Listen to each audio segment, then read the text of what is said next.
Pemirsa, Menteri Kelautan dan Perikanan Edi Prabowo pacang nyumbang pewangunan patung Gatot Kaca ring widangan Pantai Pandawa. Patung ini ucap ngawit kewangun ring bulan September. Bendi sadat kutu nyoman Mesir mausang, Menteri Edi nyumbang keroblah yuta antuk pewangunan patung Gatot Kaca. Antuk kewangunnya nih patung Gatot Kaca puniki, keaptiang Presiden ngawohin daya tarik mangde wisatawan sayan akeh rauh ke Pantai Pandawa.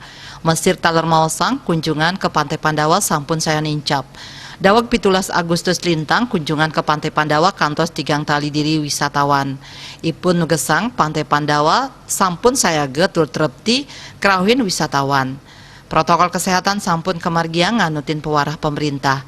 Ngawit pintu masuk utama sampun kemargiang pengecekan suhu oleh petugas sedurung ngerancing ke konter tiket. Satios punika ring makudang-kudang genah taler sampun kasayagayang genah ngawajikin tangan majang pengunjung. Ngawohin pesona wewidangan Pantai Pandawa angkaning desa adat kantun ngerancang pewangunan siki jembatan ring sisi kangin. Parindikan inucap kemargiang pinaka usaha nyuju genah sane durung polih uratian. Sugiatnyana Bali Pos Nguningayang.